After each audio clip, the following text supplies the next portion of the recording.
Miners do not consider a blast equivalent to 16 tons of TNT as a major one. This is just a minor support process required to get through a difficult section. Belaz trucks and earth movers return to the open pit mine shortly. Mining at Kovdorsky Gok has not stopped for a single day during more than 50 years of its operations. Geologist Konstantin Koshits discovered a magnetic anomaly near the Kovdor lake back in 1933.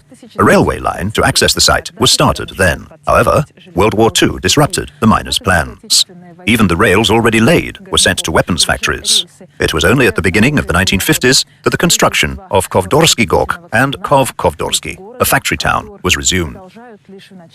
The subarctic integrated mining and processing facility produced its first ore in 1962, and by the mid-1970s it celebrated the 100 millionth ton of ore from the site. Today, the aggregate volume of ore mined at the site has exceeded 600 million tons. The Gok produces three end products. The main product is iron ore concentrate. The strategic products include apatite and badleite concentrates. The Gok is Russia's second largest producer of apatite concentrate. It is also the sole producer of the badleite concentrate globally. The ore deposit contour, or the walls of this unique bell pit, are composed of apatite forsterite ores, which are poor in iron but rich in apatite. The inner part is composed of complex apatite, forsterite, magnetite ores, apatite, calcitite, magnetite ores, and rare metal ores. The deposit is quite difficult to mine, but has unique properties. I am a geologist, and over the 45 years of my professional life, I have not seen a deposit like that. This rich deposit had been developed at an accelerated pace until the 1990s. However, during the crises triggered by perestroika in the late 1980s, most enterprises in the country were either mothballed or closed. Kovdorsky Gok faced difficulties finding customers. However, a decision was taken to continue both ore mining and processing. We were the first in Russia to start using a non-conventional feedstock like tailings from wet magnetic separation on a mass scale. Between 1962 and 1981, this material was deposited away after extraction from iron concentrate. I mean, what was left was stockpiled on a separate field. Therefore, the facility proved to be ready for the new type of activity, which was production of mineral fertilizers, successfully fitting Eurochem's group strategy. Kovdorsky Gok has always been known for its unique, diversified economic base.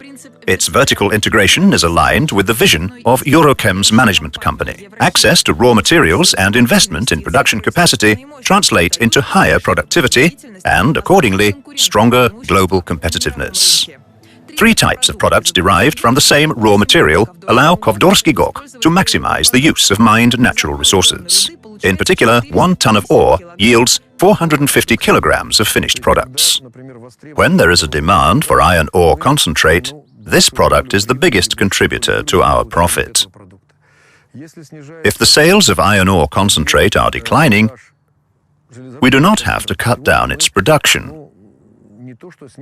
We can sell it in the market with lower margins. And there were even periods when we had to stockpile our finished products in the open air. This happened during the 2008 crisis, but still we did not suspend production. Alexander Arapov has been working in the open pit mine for nearly 30 years. He has operated many different earth movers and learned to assess the quality and composition of raw material by sight. If the ore is rich, it is black. If there are green stripes, then it is apatite ore.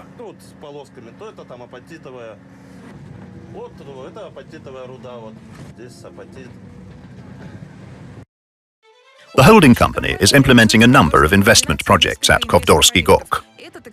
Alexander received this earth mover thanks to a mining upgrade program. And his colleagues received 1,600 horsepower Belaz quarry trucks with 220-ton carrying capacity. They perform all kinds of transportation within the open pit mine. They remove overburden and operate ore diggers. They work at stockpile areas. They also build roads. This sophisticated and powerful equipment is controlled using high and precision technologies. Data on where, when, how much, and how fast raw material is moved is collected by a satellite-based system. Being connected to GLONASS system, all the machines in the open pit mine operate according to a preset plan and move in strict adherence to it. The fact that we can see on the map any equipment at any given moment is, let's say, not the main objective of the system, but it is quite important. Certainly, the key function of this automatic production control system is automated process control. By using such navigation system at the mine, we have eliminated downtime and queues, increasing productivity in the process. How do you feel? I am fine. Any fever?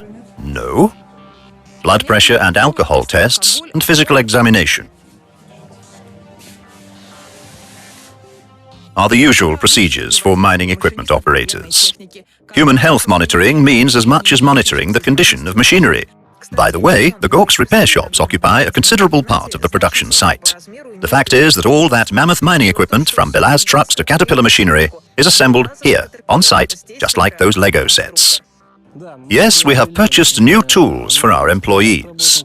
We have purchased lockers to store tools and equipment. Also, we have also purchased lifting equipment and equipment for lathe works. The objectives are the same as before: reduce the number of emergencies and occupational injury rates, improve product quality, and increase output. You might as well say that it is the Gork's neck. If the open pit mine is the body, then we are the neck, and the integrated mining and processing facility is the head. We upgraded our mine operations in May. Before the upgrade, the mine's production capacity was 2,500 tons per hour. Now it is 3,600 tons per hour. The aggregate length of all conveyors at the Gork is not less than 4 kilometers. This conveyor is moving initially ground ore to a homogenization stockpile. Some might think I am referring to some complicated matters, but Vladimir Ustimov is here to explain the meaning of this peculiar term. This homogenization process requires very fine quality of ore in terms of its reserve grade. The ore is deposited in the stockpile area longitudinally and taken out of the stockpile area perpendicularly. Due to this stockpiling method, the ore gets mixed. Investment in the homogenization stockpile facility amounted to approximately 1.5 billion rubles. Homogeneously mixed ore of increased quality will help the Gork boost its performance. The main focus is on apatite. This concentrate is the key feedstock for producing mineral fertilizers. Eurochem is the largest mineral fertilizers producer in Russia. It comprises an entire value chain of enterprises, both in Russia and globally, from raw material mining and engineering to production and shipment of finished products to customers. The ultimate goal of this vertical integration is improving crop yields and livestock nutrition. For almost 15 years, the holding company has been addressing the problem of food insecurity by upgrading and restoring production at its plants. There are 12 such plants located in Russia, Belgium, and Lithuania. New Gorks in the Volgograd region and the Perm territory will come online by 2018. Kovdorsky Gork has a special role to play in the company's development strategy. The enterprise is the world's only producer of badleite concentrate and has vast reserves of apatites. Currently, we have a brand new apatite staphelite ore processing facility running in a test mode. After coarse crushing, the ore is packed into these barrels, and this cocktail is spiced with magnetic balls. These balls comminute the ore to particles sized less than 1 millimeter. Ore is comminuted by means of ball-shaped grinding bodies in this apparatus within the grinding mill. There are between 5 and 7 units of grinding equipment operated simultaneously at any given moment. Every mill is located with 130 to 150 tons of feedstock at the same time. This apatite staphelite ore processing facility is the top priority investment project for the Murmansk region, with total cost of nearly 7 billion rubles. When the new facility reaches its full capacity of 948,000 tons of apatite concentrate and 130,000 tons of iron ore concentrate, its total contribution to the regional and local budgets will be nearly 2 billion rubles.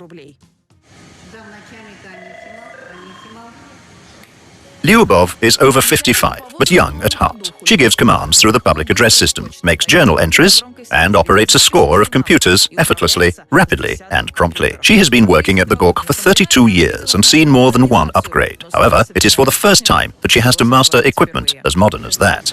This process control room was built when the fourth section was commissioned, and we moved in here. The computers have already been installed, and certainly I had to learn all that, learn how to use this equipment.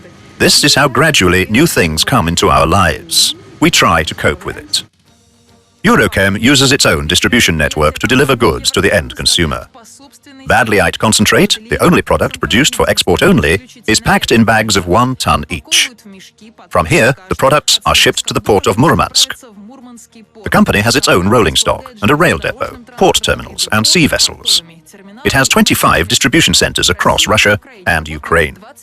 The town of Kovdor, located on the opposite shore of the eponymous lake, is also in the process of change. The company's nearly 4,000 employees make up 1/5 of the total population of this small town located on the outskirts of the Murmansk region. The enterprise has always been the driver of the town's growth. However, in the last years, it remained the only industrial giant in the local area. Kovdor has been included in the federal program supporting one-company towns. It looks like the GOK has taken the whole town under its patronage. All roads have been repaired in just 3 years. Now they are insulating the outer walls of buildings. The government of the Murmansk region, Eurochem's management, and the Kovdor district administration signed a tripartite agreement in Moscow. It provides for 460 million rubles worth of funding, allocated over 3 years. The agreement sets certain budgetary targets and outlines an action plan we have to complete in 3 years. So far, 180 million rubles have already been disbursed under the program. The head of the local district administration admits that the demographic trend is still negative in Kovdor. Young miners mostly comprise the inflow of people. They come to work at the GOK, build families, and stay here for many years.